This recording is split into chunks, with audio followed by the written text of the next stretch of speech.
প্রিয় ভাই নওজোয়ান, আবারও বলি, আল্লাহর দিকে ফেরো, কোরআনের দিকে ফেরো, তোমার জীবনের পরিবর্তন কামনা করো। আখেরাত আমরা এটা মামুলি মনে করছি, মস্কারি, খামখেয়ালি আপনি ভাবছেন এটা। এই নারী ছবি, এই অস্থির দৃশ্য, উলঙ্গ নাচ গান, আর এক ওয়াক্ত নামাজের সেজদা দাও না। মনে রাখো আব্বা, পাপী আর নাফরমান মৃত্যু হলে এই পৃথিবীর মানুষ তো দূরে থাক, কোনো জানোয়ারও স্মরণ করবে না। মনে রাখ, এ মরিয়ে যাবে শুধু বেডি চাইতে চাইতে, নর্তকী দেখতে দেখতে, উলঙ্গ নাচ গান দেখতে দেখতে, আল্লাহর সেজদা না করে কবরে চলে যাইবা আর কি। আর হাসরের ময়দানে তোমার দুনিয়ার তওবা যদি না থাকে, আর আল্লাহ যদি মাফ না করে, জাহান্নামের ফয়সালা যদি হয়, তো ফেরেশতা লাথি দিতে দিতে জাহান্নামে ফেলবে, লাথি দিতে দিতে, লাথি দিতে দিতে। মনে রাখো, ইয়াসলাহা মাজমুমান মাদহুরা, কোরআনে আল্লাহ বলছে জাহান্নামীকে জাহান্নামে নেওয়া হবে ধাক্কাইতে ধাক্কাইতে, অপমান করতে করতে, স্বাভাবিক হেঁটে জাহান্নামী জাহান্নামে যেতে পারবে না। হ্যাঁ, ফায়ুখাযু বিন-নাওয়াসি ওয়াল আকদাম, আল্লাহ বলবেন, আর ফেরেশতারা জাহান্নামীর কপালের সামনের চুল ধরে আর দুই পাও ধরে, আল্লাহ কোরআনে বলছেন ছাগলের বাচ্চা যেভাবে আলগি দেয়, এইভাবে আলগি দিয়ে আসার মান। কোরআনে আল্লাহ বলছেন সুম্মাল জাহিমা সাল্লু, জাহান্নামীকে বান দাও, অতঃপর জাহান্নামে ছুঁড়ে মারো। আখিরাত সবার জন্য, আমাকেও হিসাব দিতে হবে, আপনাদেরকেও দিতে হবে কিনা বলে। তাহলে সমস্ত ছেলে তোমাদেরকে বলি, মনোযোগ দিয়ে বসো, উলামায়ে কেরামের কথা শোনো, দোয়া করো, চোখের এক ফোঁটা পানি ফেলতে পারো কিনা দেখো, আরেকবার ঘুরে দাঁড়াও, আরেকবার ভাবো, এমন সুন্দর হায়াত নষ্ট করো না, নষ্ট করো না আব্বা। আজ বড় ক্রান্তিকাল, আজ বড় ক্রান্তিকাল। আজকে আমার এই ছোট্ট মাতৃভূমি যেই কোনো মুহূর্তে কাঁটাতারের প্রতিবেশী গিলে খেতে চায়। ওরা ভাবতেছে এটা বাতের একটা লোকমা, এটা বাতের এক লোকমা, মনে করতেছে এক লোকমা গিল্লা লাইন। দোস্ত, জীবনের মূল্য দিয়ে, রক্তর মূল্য দিয়ে আজাদি হেফাজত করতে হবে। তোমরা দেখো, তোমরা খুনের বদলা দিয়ে, তাজা খুন দিয়ে আজাদি হেফাজত করতে হবে। পূর্বপুরুষের আজাদি, আর তোমরা মোবাইল টিপতে টিপতে আরামে থাকবা, হবে না। বাবা, দুশ্মন প্রমাণ করে দিছে, দুশ্মন এটা দেখাই দিছে এই জন্য যে 33 বছরের তাগড়া জওয়ান, তাকে যেহেতু ফেলে দিছি, কাজেই পবিত্র খুনেই আজাদির হেফাজত করতে হবে। তোমরা বুঝতে শেখো। আমি বললাম বাবা, আমরা কেউই নিরাপদ না, ঠিক আছে, কিন্তু এটা মনে রাখতে হবে, তোমরা যদি এইভাবে গুনার মধ্যে ডুবে থাকো, অস্থিরতার বেহায়াপনায় ডুবে থাকো, আল্লাহর জন্য জীবন দিবা কেমনে? আখিরাতের ভাবনা ভাববা কেমনে? গুনাহ তো তোমারে মনেই করতে দেয় না। তোমার মোবাইল, তোমার নারীর ছবি, একটা রাত পুরা চলে গেছে, তোমার জবান দিয়ে একটাবার আল্লাহ এই নামটা উচ্চারণ হয় না। আরে বদলছে, তোরে দিয়ে পৃথিবীর কি হবে, আখিরাতের কি হবে? তোরে দিয়ে দেশ পাবে কি, আখিরাত পাবে কি? তুমি তো অকর্মণ্য, অপদার্থ। তুমি তো একটা নারীর জন্য শেষ করে দিলা জীবন। একটা ছবি, একটা নর্তকী, একটা জিনা ব্যভিচারের দৃশ্য, আহা, সবচেয়ে বড় অভিশাপ। যুবক মনে রাখো, আমি বন্ধু খোলামেলা বলে গেলাম, আর যদি কোনোদিন বলতে না পারি, একবারই বললাম, প্রত্যেকটা কিশোর যুবক মনে রাখো, তোমরা যারা নারী ছবি দিবানিশি মোবাইলের অশ্লীল দৃশ্য দেখো, এই কোরআন হাতে বললাম, আগামী দিনে যদি আল্লাহ হায়াত দেয়, আর আল্লাহ যদি বিবাহের তৌফিক দেয়, স্বামী স্ত্রীর পবিত্র বন্ধনে যেই তৃপ্তি, যেই আরাম, যেই শান্তি, এই দুশ্চরিত্র লম্পট চরিত্রহীন তুমি পাবা না। দৈন্তান না, আমি বলবো, সেদিন দেখবা তোমার বিবিও মনে করবে তে বেড়া অন্য বেডির লগে সম্পর্ক, তুমিও মনে করবা তাই বেডি অন্য বেড়ার লগে সম্পর্ক।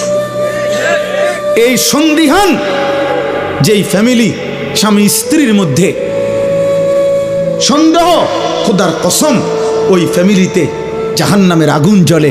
সারা পৃথিবীর সমস্ত নাজ ও নিয়ামত যদি এনে দেওয়া হয়, কিন্তু স্বামী স্ত্রীর এই অবিশ্বাস, এইটা আর পৃথিবীতে কোনোদিন কোনো কিছুতে আর সুখ দেয় না।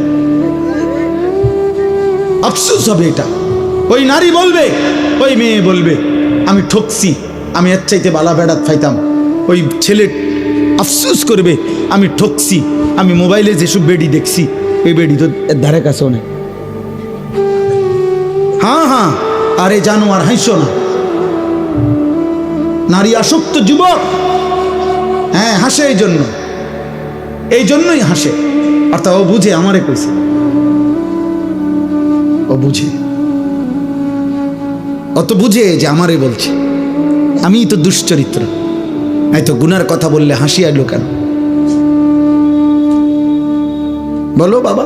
এ তো জানোয়ারে রাখলা, পশু রাখলা। হালাল হারাম যার কাছে নাই, তুমি বলো।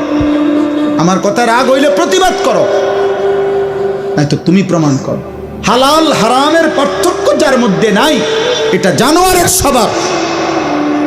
তুমি দেখো, একটা কুকুরের স্বভাব দেখো, একটা শূকরের স্বভাব দেখো, যে পায়খানা তো মুখ দেয়, বিরানি তো মুখ দেয়, তো তার কাছে তো হালাল হারাম নাই। তো এইটা তো পশুর স্বভাব। মদও খায়, মধুও খায়, সালামও দেয়, গালিও দেয়, হালাল টাকাও নেয়, সুদের টাকাও নেয়, মাকেও দেখে, মোবাইলের নর্তকীও দেখে, আপন স্ত্রীকেও দেখে, আবার উলঙ্গ ছবিও দেখে। তার কাছে কোনো হালাল হারাম পার্থক্য আছে? এটা মানুষের স্বভাব, এটা জানোয়ারের স্বভাব, পশুর স্বভাব। এটা এখানেই শেষ হবে না বাবা। তুমি তো মরে যাইবা, আখেরাতে ফিরতে হবে, এবং দুনিয়ার জীবনটাও কষ্টকর হবে। আমি এই জন্য হাত জোর করে বলি, আগামীর সময়টা তোমরা কষ্ট পাইবা। তোমাদের অধিকাংশ ছেলের চেহারা দেখে বোঝা যাচ্ছে বেনামাজি। এখানের অধিকাংশ ছেলে, এখানে যদি 1000 ছেলে হও, তো 900 ছেলের চেহারা দেখে মনে হচ্ছে বেনামাজি। কষ্ট পাইবা। আমি বলে গেলাম, আমার নাম মনে রাখো, আমার নাম আনিসুর রহমান। আজ না হয় কাল আমি চলে যাব পৃথিবী থেকে। কোন দুশ্মন হয়তো আমগরও এই পৃথিবী থেকে সরায় দিবে, তে কোনো সমস্যা। আমি বলছি সব সময়, আমার ছোট্ট বুঝ, গুলি করুক আর গুম করুক, হত্যা করুক আর খুন করুক, আর যাই করুক, যে যাই করুক, শেষ পর্যন্ত আমারে আমার রবের কাছেই তো ফেরত পাঠাবে। তো আর অসুবিধা কি? তিনি ইনসাফ করবেন, তিনি তোর জুলুম করবে না, খালাস। অসুবিধা কি? যেখান থেকেই যে আমারে ধাক্কা দোক আর লাথি দোক, তা আমারে তো শেষ পর্যন্ত ফিরাবে কার কাছে? আল্লাহর কাছে না? আর সমস্যা কি? আর সমস্যা কি? আল্লাহ আমাদেরকে হেফাজত করেন। আলিফ লাম মিম, এটা কোরআনের মুজিজা। কোরআনুল কারীমের 29টি সূরার শুরুতে এরকম অক্ষর উল্লেখ করে আল্লাহ প্রমাণ করেছেন, কোরআন আমার বন্ধু মুহাম্মদের নিজের বানানো নয়, আমি আল্লাহর বানানো। আর এগুলোর অর্থ আমি আল্লাহ বলি নাই, আমার রাসূলকে কাউকে বলতে নিষেধ করেছি। অতএব পৃথিবীর কোনো কাফের বেঈমান যদি মনে করে যে কোরআন আমার বন্ধু মুহাম্মদের বানানো, তাহলে তারা এর অর্থ বলে দিক কি বুঝাইতে চাইছে। কেউ পারে নাই। অতএব প্রতিবার প্রমাণিত হয়েছে কোরআন আল্লাহর কালাম। আহাসিবান নাসু আন ইউতরাকু আন ইয়াকুলু আমান্না ওয়া হুম লা ইফতানুন। এই যে কথা শেষ, শোনো ভাই, বাবা সবাই শোনেন, আমিও শুনি, আপনারাও শোনেন, সবার জন্যই সম্বোধন। আল্লাহ বলেন, লোকেরা কি এই ভেবেছে, মানুষরা কি এই মনে করেছে যে তারা শুধু মুখে বলবে, কওল মানে জবানে বলা, তারা শুধু মুখে বলবে আমান্না, আমরা মুমিন, আমি ঈমানদার, আমি মুসলমান, এই কথা শুধু মুখে বলবে, আর ওয়া হুম লা ইফতানুন, আমি আল্লাহ কোনো পরীক্ষা না নিয়ে শুধু মুখের দাবিতেই আমি ছেড়ে দেব, জান্নাত দিয়ে দেব, এই কি ভেবেছে মানুষ? আল্লাহ জানতে চায়। কি চমৎকার কথা! আল্লাহ বলছে, কি ভেবেছো বান্দা? তুমি ভেবেছ দেখাইবা ভোটার আইডি কার্ডে ধর্ম ইসলাম, খালাস। জন্ম নিবন্ধন সনদে লেখা ধর্ম ইসলাম, খালাস। তুমি শুধু মুখে বলবা আমি মুসলমান, খালাস। এই বিড়ি মুখে, এই বিড়ি খাইতে খাইতে আপনি মুসলমান। 60 বছর বয়স, আপনি অনুবয়ে বইয়ে চা দোকানে, রঙিন টেলিভিশনে নর্তকীর নাচ দেখেন প্রতিদিন, আপনি মুসলমান। জান্নাত আপনি লেগে রেডি নাকি? আচ্ছা যাইয়ে নারী, আপনি কিতা মনে করছেন জান্নাত আপেল আর মালটা? হ্যাঁ, বনার চা দিয়ে ভিজাইয়া খাওয়ান। আখেরাত কিতা? বুটমুড়ি আর পেঁয়াজু। আল্লাহ তাআলা বলেন ওয়ালাকাদ ফাতান্নাল্লাযীনা মিন ক্বাবলিহিম, আমি আল্লাহ প্রত্যেক যুগে, সেই আদম নূহ থেকে প্রতি জামানায় যারাই ঈমানের দাবি করেছে, ঈমান এনেছে, আমি আল্লাহ তাদের পরীক্ষা নিয়েছিলাম। কি নিয়েছিল বলেন? পরীক্ষা নিয়েছি, পরীক্ষা। আল্লাহ বলেন পরীক্ষা না নিয়ে কোন ঈমানের দাবিদারকে আমি আল্লাহ ছেড়ে দেই নাই। ফালা ইয়ালামান্নাল্লাহুল্লাযীনা সাদাকু ওয়া লা ইয়ালামান্নাল কাযিবিন। আল্লাহ তাআলা বলেন পরীক্ষা করে আমি আল্লাহ জেনে নিয়েছি ঈমানের দাবিতে কে সত্যবাদী আর কে মিথ্যাবাদী। পরীক্ষা দিতে হয়েছে। পরীক্ষাটা কি? এই দুনিয়ার পুরা হায়াত আল্লাহর ইবাদত, আল্লাহর হুকুম, এটাই পরীক্ষা। প্রতিবার নামাজের ওয়াক্ত, এটাই পরীক্ষা। আমি পড়ছি না ছেড়ে দিচ্ছি। প্রতিবার হালাল হারামের মুহূর্ত, পরীক্ষা। আমি আল্লাহর হুকুম পালন করছি নাকি অবাধ্যতা করছি। প্রতিবার নারী সামনে আসলে, মোবাইলে হোক আর রাস্তায় হোক, বাড়িতে হোক ঘরে হোক, পরীক্ষা। আমি কি দেখছি না চোখ নামাচ্ছি, খালাস। প্রতিবার টাকা সামনে আসলে পরীক্ষা, আমি কি হালাল নিচ্ছি না হারাম নিতেছি। খাবার সামনে আসলে পরীক্ষা, আমি কি হালাল খাচ্ছি না হারাম খাচ্ছি। সোজা কথা, মৃত্যু পর্যন্ত আমাদেরকে পরীক্ষা দিতে হবে। দুনিয়া দারুল মিহান, দুনিয়া দারুল ইমতিহান, দুনিয়া দারুল আমাল। দুনিয়া হচ্ছে পরীক্ষার ঘর, দুনিয়া হচ্ছে আমলের ঘর, দুনিয়া হচ্ছে মেহনতের ঘর। আখিরাত হলো দারুল জাযা, ফলাফলের ঘর। দারুল হিসাব, হিসাবের ঘর। মেহনত এখানে, হিসাব ওইখানে। আমাদের কিছুদিন আগে একজন বড় বুজুর্গ ইন্তেকাল করছেন, হযরত মাওলানা পীর জুলফিকার আহমদ নকশবন্দি রাহমাতুল্লাহি আলাইহি। এই মহান বুজুর্গ পৃথিবী বিখ্যাত মানুষ ছিলেন। হযরতের একটা বক্তব্যে উনি বলছিলেন যে এক মুমিনের জীবনের তিনটা। এক, মুমিনের জীবন মৃত্যু পর্যন্ত মেহনত, ঈমান আমলের মেহনত, গুনাহ ছাড়ার মেহনত। মুমিনের কবর কিছুক্ষণের বিশ্রাম, মুমিনের জান্নাত চিরস্থায়ী আরাম। খালাস। মেহনত করবে দুনিয়ায়, বিশ্রাম করবে কবরে, আরাম করবে জান্নাত। আল্লাহ তাআলা আমাদেরকে তৌফিক দান করেন। আম হাসিবাল্লাযীনা ইয়ামালুনাস সাইয়্যাতি আন ইয়াসবিকুনা সাআ মা ইয়াহকুমুন। আল্লাহ তাআলা বলেন তোমরা যারা যারা গুনাহ করছো, এই যে কথাটা আমি বলে ফেলছি, আল্লাহ বলেন যে তোমরা যারা যারা প্রতিনিয়ত গুনাহ করছো বান্দা, তোমরা কি ভেবেছো যে এই পৃথিবীর সবার থেকে ছুটে গেলা, আমি আল্লাহর থেকেও ছুটে যাবা? কথা বলে না, বলেন না। আল্লাহর থেকে ছুটা যায়? আল্লাহকে আড়াল করা যাবে? আল্লাহ থেকে বাদ দেওয়া যাবে? সাআ মা ইয়াহকুমুন। আল্লাহ বলে যদি কেউ ভেবে থাকো যে আমি আল্লাহকে ডিঙ্গায় লাইবা, আমাকে আড়াল করবা, আমার থেকে লুকাইয়া যাইবা, তাহলে এটা তোমাদের ভুল সিদ্ধান্ত। আমি আল্লাহ থেকে এক জাররা, এক বিন্দু লুকাইতে পারবো। মান কানা ইয়ারজু লিকা আল্লাহি ফাইন্না আজালাল্লাহি লাআতিন। আল্লাহ তাআলা বলেন তোমরা যারা যারা আমি আল্লাহর মুলাকাত, ঈমান আমল করে করে, সেজদা গোলামি বন্দিগি করে করে, গুনাহ ছেড়ে আমি আল্লাহর সাক্ষাৎ চাচ্ছ, জান্নাত চাইতেছ, আল্লাহ বলে ফাইন্না আজালাল্লাহি লাআতিন।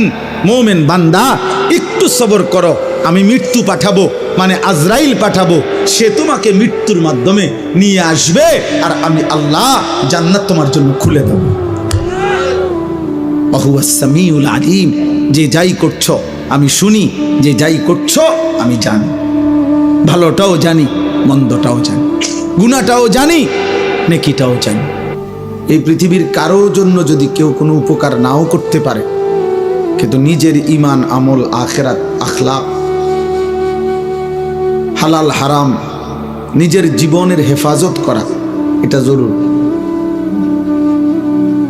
এই পৃথিবীর শেষ পর্যন্ত কারো হিসাবও যদি আমাকে দিতে না হয়, প্রত্যেকের ব্যাপারে আমি একটা না একটা অজুহাত দেখাইলাম যে আল্লাহ আমি আমার স্ত্রীরে 30 বছর বলছি শুনে না, আচ্ছা ঠিক আছে। আমার ছেলেটাকে মৃত্যু পর্যন্ত বলছি শুনে না। সবার ব্যাপারে একটা একটা অজুহাত দেখাইতে পারবো। ছেলে হইছে, মেয়ে এই কারণে। আল্লাহ তাআলা বলেন লা তুকাল্লাফু ইল্লা নাফসাকা। নবী সাল্লাল্লাহু আলাইহি সাল্লামকে ডাইরেক্ট বলছে, এই পৃথিবীর কেউ যদি আপনার কথা না শুনে, আপনার কথা না মানে, তবুও আপনি একাই আমি আল্লাহর সমস্ত হুকুমের আদিষ্ট। আপনাকে হিসাব দিতে হবে যে আমার সাথে আল্লাহ কেউ ছিল না, ঠিক আছে কেউ নেই, আপনি একা আমি আল্লাহর বিধান মানছেন কিনা এটা হিসাব দিতে হবে। এজন্য স্পষ্ট হাদিসের মধ্যে আছে আল্লাহর এমন অনেক নবী ছিল পৃথিবীতে পূর্বে, যার সাথে তার ইমানদার অনুসারী একজনও ছিল না। লাইসা মাআহু আহাদ, ওনার সাথে কেউ ছিল না। তাহলে ওনার সাথে যখন কেউ ছিল না, তো আল্লাহর যে বিধানগুলো তো ওনার কাছে আসছে, তো সেটা কে পালন করছে? উনি নিজে। কে পালন করছে বোঝেন নাই? কে? নবী নিজে। নবী নিজে। এটা জরুরি বুঝে। এই জন্য সবার ব্যাপারে আমি অজুহাত দেখাইতে পারবো, কিন্তু নিজের ব্যাপারে, নিজের ব্যাপারে কি বলবো? কোনো অজুহাত নেই। ওয়াশাহিদা আলাইহিম সামউহুম ওয়া আবসারুহুম ওয়া জুলুদুহুম বিমা কানু ইয়ামালুন।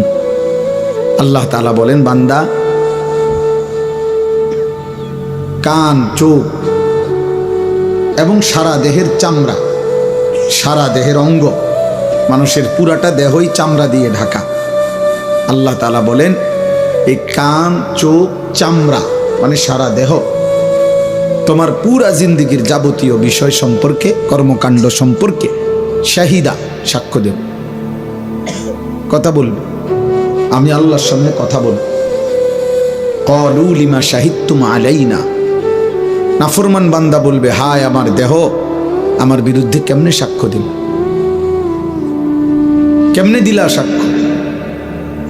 আর তোমরা সারা দেহের সারা অঙ্গ কথা বলতে জানো, এটাও তো জানতাম না, ভাবছিলাম শুধু জিহ্বা না কথা বল।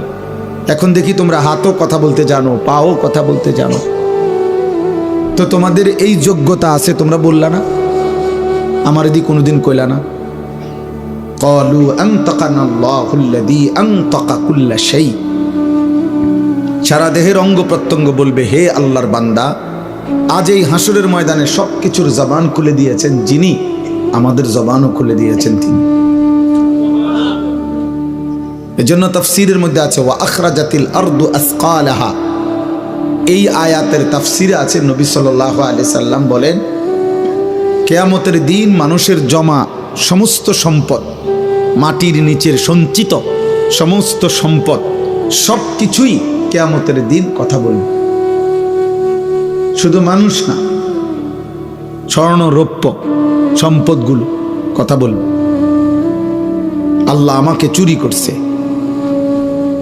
আল্লাহ এই পরিমাণ ডাকাতি করছে, এই পরিমাণ আত্মীয়তার সম্পর্ক ছিন্ন করে আত্মীয়ের হক নষ্ট করছে, এইভাবে বলবে। এবং প্রত্যেক অবৈধ তো ওই ব্যক্তিকে, এই নাফরমানকে ওই সম্পদ ডাক দিবে, আইনা সারিক, আইনা কাতিউ তরিক, আইনা কাতিউ রাহিমিন। দিগায়, এই বেটা দিগায়, এই পরিমাণ সম্পত্তি তুমি চুরি করেছ, আজ আরো না। এইভাবে কথা বল। এরপরে কোরআনুল কারীমের স্পষ্ট আয়াত আছে, এরপরের আয়াতেই আছে ইয়াউমা ইদিন তুহাদ্দিসু আখবারাহা। এই জমিন মাটি আল্লাহ তাআলার কাছে সেদিন কথা বলবে, আখবারাহা, সে তার তলদেশে জমানো সমস্ত কথা সেদিন শোনাবে, আল্লাহর কাছে আলাদা আলাদা বলবে। তাইলে দোস্ত, ছেলেরা, বাবা, মনে রাখ, এই জনপ্রিয়তা, হুলস্থুল, হাঙ্গামা, ছবি তোলা, লাফালাফি করা, ফালাফালি করা, এগুলো একবারে ধোকা, ফালতু জিনিস। হুজুরদের ব্যাপারে এগুলার কোনো ফায়দা নেই। আখেরাতের বিষয়ে এগুলার 2 পয়সার কোনো মূল্য নেই। এখানে যদি 1 কোটি মানুষ হয় তাহলে আমার কবরের আযাব মাফ হবে না। এখানে যদি 1 কোটি মানুষও হয় আপনাদের কারো কবরের আযাব মাফ হবে না। কাজেই এই জনপ্রিয়তা দিয়ে আমি বা করবো কি, আপনারাই বা কি করবো? মনে করেন আমারে অনেক মানুষ চিনে, আর এ তো কি সাথে অনেক লোক হয়েছে আর কি, তো এরপরে কি আমার কবরের আযাব মাফ, আমার এই 44 বছরের গুনাহ সব মাফ, তো আমি এটা দিয়ে কি করবো? ঘাস কাটবো এগুলো দিয়ে? আমি তো কোনো প্রার্থী না, আমার কোনো মার্কা নাই, এবং কোনো মার্কার পক্ষে আমি প্রচারণাও করি। তাইলে আমি এই জনপ্রিয়তা দিয়ে কি করব? আর আমার জনপ্রিয়তা দিয়ে আপনারা কি করবেন? যুবক ভাই, তোমরা বা কি করবে? তোমাদের যাদের চেহারায়, যাদের কপালে 1 ওয়াক্ত নামাজের সেজদা নাই, আজকে সারাদিনে যারা 1 ওয়াক্ত নামাজ পড়লা না, তোমার মতো দুশ্মনকে আমি 1 জাররা পছন্দ করি। তুই তো আল্লাহর দুশ্মন। এই আসমানের নিচে জমিনের উপরে সবচেয়ে বড় বেয়াদব, সবচেয়ে বড় বেয়াদব, তোর চাইতে বড় বেয়াদব কোনো জানোয়ার হয় না। বেনামাজি তোর চাইতে বড় বেয়াদব কোনো জানোয়ার হয় না। কোন কুত্তার সাথে যদি কোনো বেনামাজিকে তুলনা দেয়, কুত্তা প্রতিবাদ করবে, প্রতিবাদ করবে। সে বলবে যে হে মানুষ, কোন যুক্তিতে আমি কুত্তার সাথে তারে তুলনা দিলাম? কিসের সাথে? কারণ কুকুরের উপরে তো নামাজের আদেশ নাই, তোমার উপরে আছে। তাহলে তো পার্থক্য হবে, মিল হবে কেমন? দুটোটারে একসাথে করবার সিস্টেম তো নেই। এই জন্য নাফরমানের কোনো তুলনা নেই। নাফরমান মানুষও না, জানোয়ারও না। নাফরমান বালহুম আদাল।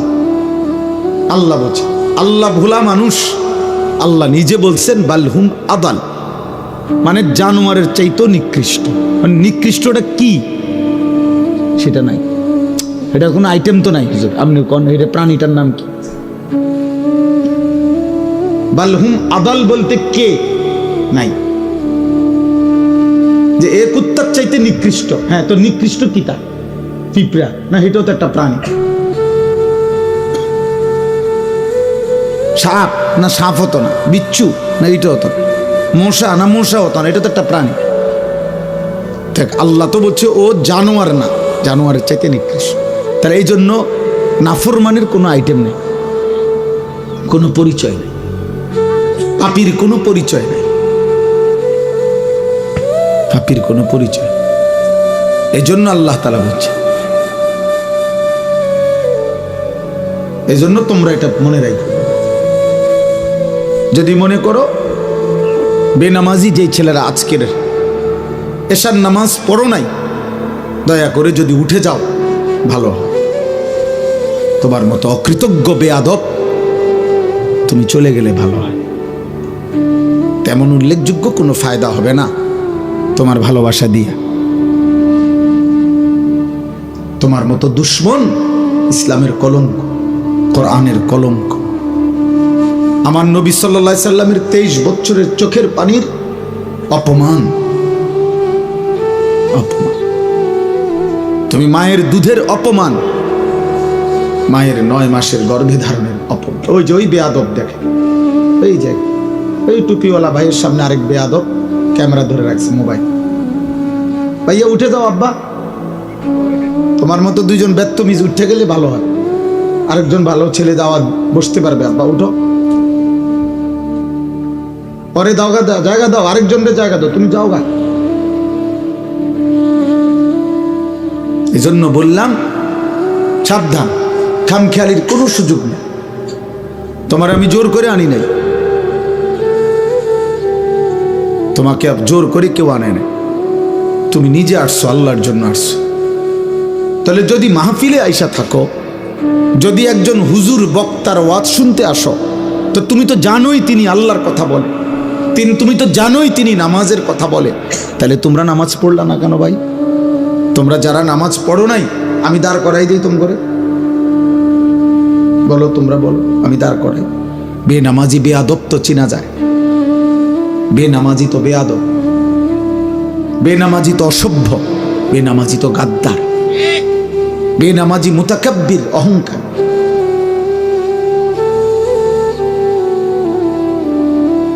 এই জন্য বলছি প্রয়োজনে জিদ করে চলে যাও, বলে আপনার মতো হুজুরের ওয়াজ শুনলাম না, আপনার মতো বেড হইতে কইলাম না। আপনি যান, আমি কি ভোটের জন্য আসছি নি যে আপনার হাত পা ধরে ভোট চাই? আখিরাতের জন্য আসছি, আল্লাহর কথা মনে করাই দিতে আসছি। এজন্য অকৃতজ্ঞ সন্তান মুসলমানের ঘরে জন্ম নিয়ে বাবা মা মুসলমান হওয়ার পরে, চারিদিকে এত মসজিদ মাদ্রাসা থাকার পরে, প্রতিদিন নামাজের আজান হয়, চারিদিকে তোমার মহল্লার মধ্যে প্রত্যেক মসজিদে তোমার সামনে কিছু না কিছু মানুষ নামাজে যায়, তোমার ঘরের কেউ না কেউ নামাজ পড়ে, তোমার বংশধরের কেউ না কেউ নামাজ পড়ে, তোমার আপনজন আত্মীয় স্বজনের কেউ না কেউ হাফেজে কোরআন, হয়তো চাচাতো ভাই, মামাতো ভাই, ফুফাতো ভাই, তোমার মা, চাচি, দাদি, নানি অনেকেই নামাজ পড়ে, তোমার ফ্যামিলির অনেকেই নামাজ পড়ে।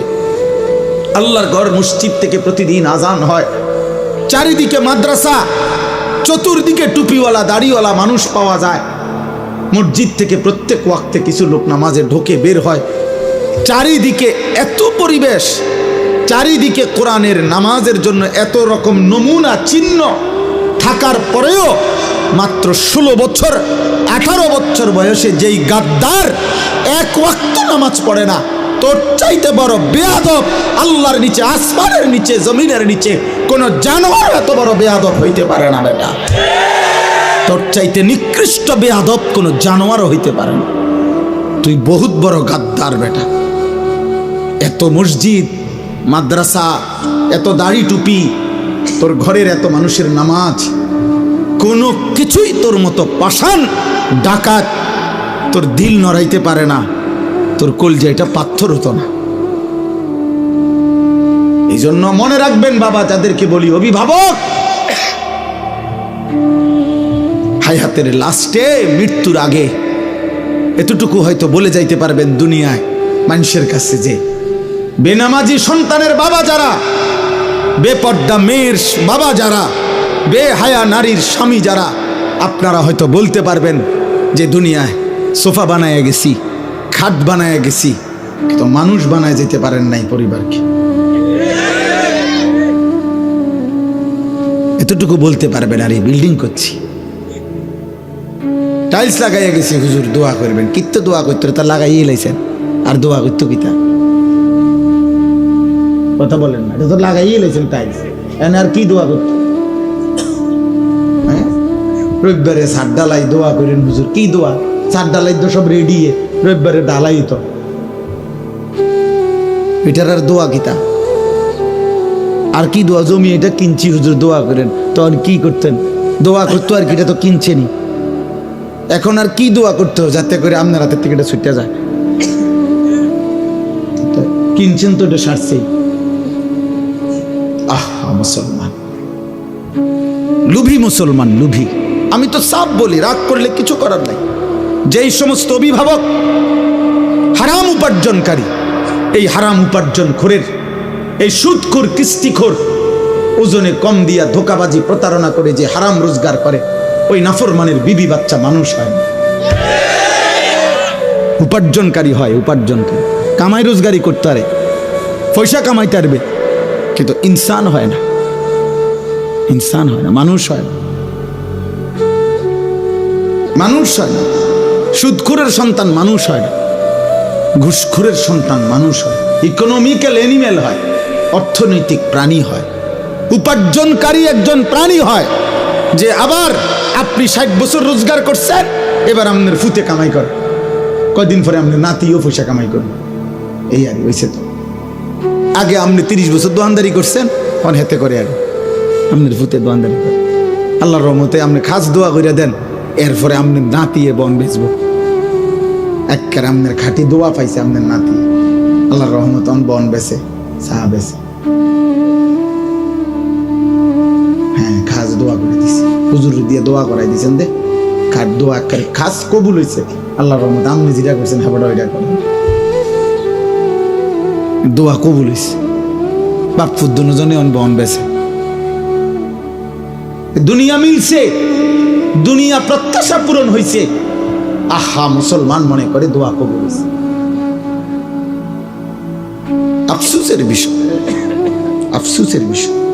এজন্য আমি সমস্ত কিশোর যুবক ছেলে বাবা তোমাদেরকে বললাম, দোস্ত আল্লাহর নবী সাল্লাল্লাহু আলাইহি সাল্লাম বলছেন, তোমরা আমার এই কথা শোনো, নবীজির বিশুদ্ধ হাদিস, বাইনার রাজুলি ওয়া বাইনা শিরকি ওয়াল কুফর।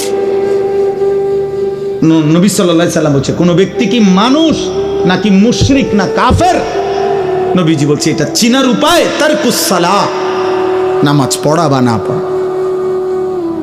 যেন আল্লাহর রাসূল বেনামাজিকে যেন মানুষ বলতেই রাজি।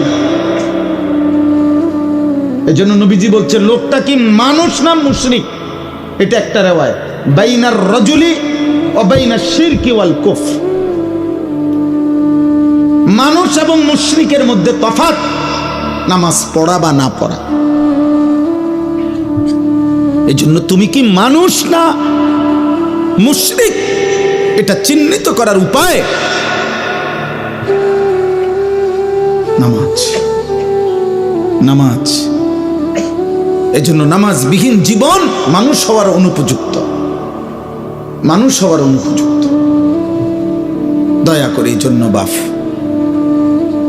তোমাদের সবগুলো ছেলে, তোমরা সারা বাংলাদেশ থেকে আসো নাই, সর্বোচ্চ 30 কিলোমিটার জায়গা, 20 থেকে 30 কিলোমিটার জায়গা থেকে তোমরা আসছো, আশপাশ থেকেই আসছো। এই পরিমাণ নওজোয়ান মাশাআল্লাহ ছুটে ছুটে আসছো, তাইলে তোমরা নামাজ পড়লা না কেন বলো? একজন মৌলবী চিনলা, একজন হুজুর চিনলা, একজন বক্তা চিনলা, দোস্ত আল্লাহ চিনলা না কেন? মালিক চিনলা না কেন? আমি শুনতেছিলাম কেউ একজন বলতেছিলেন, আমি তো সারা জীবন এটা বলি, কোন ব্যক্তি বিশেষের কারো সুর ভালো, কারো টান ভালো, কারো হুঙ্কার ভালো, কেউ কান্দা কইলে ভালো লাগে, কেউ হাসাইলে ভালো লাগে। এক এক বক্তার এই সমস্ত এক এক ঢং, এই ঢং দিয়ে তুমি কি করবা ভাই? ব্যক্তি বিশেষের এই ঢং দিয়ে তুমি কি করবা? তুমি মনে করো জানো আর কি, যে আমি এরকম 10 জন বক্তা জানি কার কি বৈশিষ্ট্য, অমুকের সুর ভালো, অমুকের টান ভালো, অমুকে হাসাইলে ভালো, অমুকে কাইন্দা কাইন্দা বললে ভালো, অমুকেরটা হুঙ্কার দেয় ভালো, তো তুমি এরকম নকল করলা অথবা বলতে পারলা, তো এটা কৃতিত্ব কি? আখিরাতের ফায়দা কি এতে? বলো না ভাই, বলো ছেলেরা, বলো আব্বা, আখিরাতের ফায়দা কি বাবা বলো? কে তোমাদেরকে আল্লাহ ভুলাই দিল? কে তোমাদেরকে মনিব ভুলাই দিল? কে তোমাদেরকে সৃষ্টিকর্তা ভুলাই দিল? আমি উদাহরণ দেই, এই পৃথিবীর উদাহরণ দেখো, যে কোনো বাবা ভাই, আমিও, যে একটা মানুষ যদি, আমি যদি একটা লোককে, একজন মানুষকে যদি আমি, যে আপনার নাম কি ভাই? ফাহিম মিয়া, বসেন। মনে করেন আমি ওরে আজকে 5 বছর ধরে তাকে আমি প্রতি মাসে 2,000 টাকা দেই, তারে জামা কিনে দিছি, কাপড় কিনে দিছি, পড়ালেখার খরচ দিছি, যেভাবে হোক আজকে 5 বছর তাকে আমি সার্বিক সহযোগিতা করছি। প্রতি মাসে মনে করেন তার পিছনে আমার 5,000 টাকা করে খরচ গেছে। তাইলে 5,000 টাকা করে যদি খরচ যায়, 5 12 60,000 টাকা, বছরে 60,000 টাকা তার পিছনে আমার গেছে। তাইলে 5 বছরে 5 60 কত? 3 লাখ টাকা, 3 লক্ষ টাকা খরচ করছি। মনে করেন আমি 5 বছর পরে যদি সে এখন আমারে যদি না চিনে, আমার অকৃতজ্ঞতা করে, আমার থেকে চোখ ফিরায় নেয়, তখন বিবেকবান মানুষ, দুনিয়ার মানুষ কি কয়? যে কিরে তুই মানুষের বাচ্চা নি রে, তুই কি একটা মানুষের বাচ্চা? আজকে 5টা বছর তোর লাগে আমি কি না করলাম, আজ তুই এখন আমারে চেনস? তাইলে মাত্র 3 লাখ টাকার কৃতজ্ঞতার জন্য যদি মানুষ এটা বলতে পারে, তো আল্লাহ তাআলা এত বড় কায়নাত, এত বড় আসমান ও জমিন, রাত্র দিন প্রতিটা নিঃশ্বাস প্রতিটা হৃদয়ের স্পন্দন, হার্টবিট 24 ঘন্টার এই নাজ ও নিয়ামত দিয়ে যেই নাফরমান বান্দা 365 দিনে খোদার এক বছরে কোনোদিন 5 ওয়াক্ত নামাজ পড়ে নাই, ওই মানুষের বাচ্চা হয় কেমনে? ওই মানুষের বাচ্চা ভুল হবে কেন বলেন? হ্যাঁ, কেন? কিভাবে হবে? কিভাবে মানুষের বাচ্চা হবে? এত বড় মালিকের এত অকৃতজ্ঞ হয় মানুষ? কোরআনুল কারীমের মধ্যে আছে, আল্লাহ তাআলা বলছে, হে বন্ধু, সমস্ত মুশরিক, এই বেটা মূর্তি পূজক যারা মুশরিক, 360 দেবতার পূজা করত যারা, বেটা রাসূলুল্লাহ সাল্লাল্লাহু আলাইহি সাল্লামের জামানে মক্কার গলিতে গলিতে যারা মূর্তি পূজক ছিল, কাবা ঘরের মধ্যে যারা 360 দেবতার পূজা করত, খোদার কসম কোরআনে আছে, আল্লাহ সেই নবীকে বলছে, বন্ধু এই সেই লোকগুলো, এই কাফেরগুলো, এই মূর্তি পূজকগুলোকেই বলেন যে তাদেরকে জিজ্ঞেস করেন, মান খালাকাস সামাওয়াতি ওয়াল আরদ, আসমান ও জমিনের এই সব কে সৃষ্টি করেছে? আল্লাহ বলছে, বন্ধু তারাও বলবে, এই বেঈমানও বলবে, ফাসায়াকুলুনা আল্লাহ, তারাও বলবে আল্লাহ। এক মূর্তি পূজক মুশরিক বেটা, বেঈমান, যে 60 বছর পাথরের মূর্তির পূজা করে, সেও তো আল্লাহ চেনে। তো তুমি মা মুসলমান, বাবা মুসলমান, দাদা মুসলমান, বৌরা বংশ মুসলমান, চারিদিকে মুসলমান, আহা, তুমি আল্লাহ চিনো না? বলো একটা ছেলে, বলো বাবা, একজন ছেলে বদলাও, একজন, আমার সোজা কথা, একজন ছেলে বদলাও। আমি লম্বা ওয়াজ করতে চাই না, আমি এক প্লেট ভাতের জন্য, একটু তরকারির জন্য চোখের পানি ফেলে কাঁদছি, আমার একটু ভালো তরকারি ছিল না খাবারের জন্য। আমি এমন হয়তো 6 মাস গেছে, 1 বছর গেছে, 2 বছর গেছে, যে গুনা 2টা পরোটা আর 2 টাকার ডাইল ভাজি আর 2টা পরোটা 4 টাকায় 6 টাকা গুন্না প্রতিদিন নাস্তা করতাম। কোনোদিন এর অতিরিক্ত কিছু খাইতে পারি নাই কোনোদিন। আমার এর চাইতে বেশি হিসাবে ছিল না, আমার যা বাড়ির থেকে হিসাব করে দিছে, বড় ভাই দিছে, আমি তা গুনে গুনে খাইতাম। 6 টাকা করে নাস্তার টাকা, 1 টাকা বেশি খাইলে আমি পরের দিনের নাস্তার হিসাব দেবো কেমনে, টাকার হিসাব মিলাম কেমনে? আমি জনপ্রিয়তা দিয়া করবো কি আব্বা? আমি তো ইলেকশন করতে নামছি না, আমি তো বুটে দাঁড়াইছি না রে বাপ, যে ধীরে ধীরে আমার জনসমর্থন বাড়তেছে। এখন অনেক লোক হয়, মুসলমান মাহফিলে লোক হয়েছে, তো কি হয়েছে বেটা, হইলেই কি না হইলেই কি? আমার কথা এটাই, একজন মানুষের কলিজায় যদি ফিকির আসে আমার সার্থক। আমি কম বেশি মানুষেরই বুঝি না। আমি 4 জন মানুষের সামনে ওয়াজ করছি, আমার পুরো মনে আছে। আমি 10 জন মানুষের সামনে, 20 জন মানুষের সামনে, কসম খোদা, আমি ঘড়ির ঘন্টায় 4 ঘন্টা টানা 20 জন মানুষের সামনে বয়ান করছি। আমার জীবনের এমন হায়াত গেছে, কাজেই আমি অনেক মানুষ দেখবো কেন? আমি দেখে করবো কেন? আমি তোমাদের পরিবর্তন চাই। কিশোর যুবক, তোমরা বদলাও আব্বা। মাত্র 33 বছরের এক যুবক, সে পাক্কা ইমানদার ছিল। আমার প্রিয় ভাই শহীদ শরীফ উসমান হাদি রহমতুল্লাহ আলাই, এই প্রিয় ভাই, সে 5 ওয়াক্ত নামাজ পড়তো। খোদার কসম, তুমি জিজ্ঞেস করো, ও তো আর আমার বাড়ির না, ওর দেশবাসী, ওর জনগণ, ওর আশপাশের মানুষরা শত শতবার সাক্ষ্য দিছে, ও প্রতিদিন ফজরের নামাজ পড়তো, 5 ওয়াক্ত নামাজ পড়তো। যেদিন রবের কাছে চলে গেছে, গুলিবিদ্ধ হইছে, সেই দিন সে শুক্রবার জুমার নামাজ পড়ে এরপরে বের হইছে, তারপরে সে গুলিবিদ্ধ হইছে। সে আল্লাহকে বলবে নিশ্চয় যে মালিক, আমি শেষবারও শেষ বেলা আপনাকে সেজদা করে আসছি। এজন্য প্রিয় যুবক, মরিলে এমন মরাই মইর বাঁচলে এমন বাঁচাই বাইছ।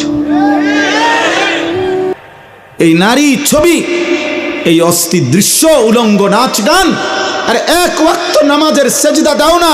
মনে রাখো আব্বা, পাপী আর নাফরমান মৃত্যু হলে এই পৃথিবীর মানুষ তো দূরে থাক, কোনো জানোয়ারও স্মরণ করবে না। মনে রাখ, এ মরিয়ে যাবে শুধু বেডি চাইতে চাইতে, নর্তকী দেখতে দেখতে, উলঙ্গ নাচ গান দেখতে দেখতে, আল্লাহর সেজদা না করে কবরে চলে যাইবা আর কি। আর হাসরের ময়দানে তোমার দুনিয়ার তওবা যদি না থাকে, আর আল্লাহ যদি মাফ না করে, জাহান্নামের ফয়সালা যদি হয়, তো ফেরেশতা লাথি দিতে দিতে জাহান্নামে ফেলবে, লাথি দিতে দিতে, লাথি দিতে দিতে। মনে রাখো, ইয়াসলাহা মাজমুমান মাদহুরা। কোরআনে আল্লাহ বলছে জাহান্নামীকে জাহান্নামে নেওয়া হবে ধাক্কাইতে ধাক্কাইতে, অপমান করতে করতে, স্বাভাবিক হেঁটে জাহান্নামী জাহান্নামে যেতে পারবে না। হ্যাঁ, ফায়ুখাযু বিন নাওয়াসি ওয়াল আকদাম, আল্লাহ বলবেন, আর ফেরেশতারা জাহান্নামীর কপালের সামনের চুল ধরে আর দুই পাও ধরে, আল্লাহ কোরআনে বলছেন ছাগলের বাচ্চা যেভাবে আলগি দেয়, এইভাবে আলগি দিয়ে আসার মান। কোরআনে আল্লাহ বলছেন সুম্মাল জাহিমা সাল্লু, জাহান্নামীকে বান দাও, অতঃপর জাহান্নামে ছুঁড়ে মারো।